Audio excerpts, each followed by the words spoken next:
പ്രവർത്തനാനുമതി national space promotion authorisation സെന്ററാണ് അനുമതി നൽകിയത്. മറ്റ് 2 കമ്പനികൾക്ക് കൂടി പ്രവർത്തനാനുമതി നൽകിയിട്ടുണ്ട്. ഡൽഹിയിൽ നിന്നും ശരത് ലാലാണ് ചേരുന്നത്. ശരത് ലാൽ, എന്തായാലും അതിനിർണായകമായിട്ടുള്ള നീക്കം തന്നെയാണ്. ഏതൊക്കെ കമ്പനികൾക്കാണ് ഇത്തരത്തിൽ പ്രവർത്തനാനുമതി നൽകിയിരിക്കുന്നത്? സ്വാതി, വളരെ പ്രധാനപ്പെട്ട തീരുമാനമാണ് ഇന്ത്യൻ സ്പേസ്, അതായത് ഇന്ത്യൻ സ്പേസ് ഓർഗനൈസേഷൻ നൽകിയിരിക്കുന്നത്. നേരത്തെ ഇത് സംബന്ധിച്ചിട്ടുള്ള ഇയാൻ മസ്കിന്റെ അപേക്ഷ, സ്റ്റാർലിങ്കിന്റെ അപേക്ഷ പെൻഡിങ്ങിലായിരുന്നു. ഇപ്പോഴാണ് ഇത് സംബന്ധിച്ച ഇന്ത്യയുടെ സ്പേസ് ഡിപ്പാർട്ട്മെന്റ്, കേന്ദ്ര ഗവൺമെന്റിലേക്കുള്ള സ്പേസ് ഡിപ്പാർട്ട്മെന്റ് ഇത് സംബന്ധിച്ച് അനുമതി നൽകിയിരിക്കുന്നത്. അതുമാത്രമല്ല, സ്പേസ് ഡിപ്പാർട്ട്മെന്റ് വ്യക്തമാക്കിയിരിക്കുന്നത് അവർക്ക് സ്പെക്ട്രം അനുവദിക്കണമെന്ന് ടെലികമ്മ്യൂണിക്കേഷൻ ഡിപ്പാർട്ട്മെന്റിനോട് നിർദ്ദേശവും നൽകിയിട്ടുണ്ട്. ഇതിന് പുറമെ ഇയാൻ മസ്കിന്റെ സ്റ്റാർലിങ്കിന് പുറമെ ജിയോക്കും അതുപോലെ ദുബായിലും മറ്റുമൊക്കെ സർവീസ് നടന്ന ഇത്തിഹാസിലും അനുമതി നൽകിയിട്ടുണ്ട്. എന്നാൽ ഇതിൽ ഇയാൻ മസ്കിന് മാത്രമാണ് സാറ്റലൈറ്റ് നേരിട്ട് സ്വന്തമായ സാറ്റലൈറ്റ്സ് ഉള്ളത്. ജിയോ സാറ്റലൈറ്റ്സിന് സ്വന്തമായ സാറ്റലൈറ്റ്സ് ഇല്ല.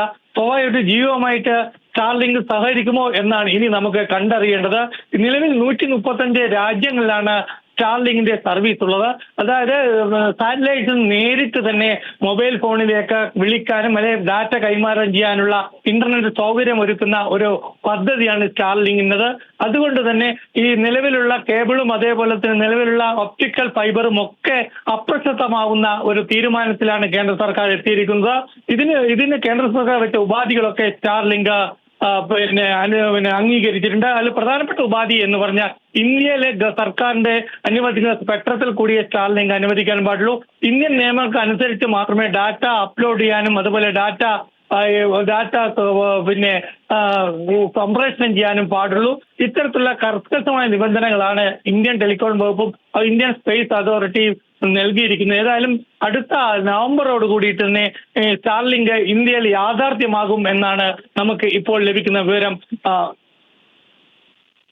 സ്വാതി. ശരി ശരത് ലാൽ, ഇലോൺ മസ്കിന്റെ സ്റ്റാർലിങ്കിന് ഇന്ത്യയിൽ പ്രവർത്തനാനുമതി നാഷണൽ സ്പേസ് പ്രൊമോഷൻ ഓതറൈസേഷൻ സെന്ററാണ് അനുമതി നൽകിയത്. മറ്റു 2 കമ്പനികൾക്ക് കൂടി പ്രവർത്തനാനുമതി നൽകിയിട്ടുണ്ട്.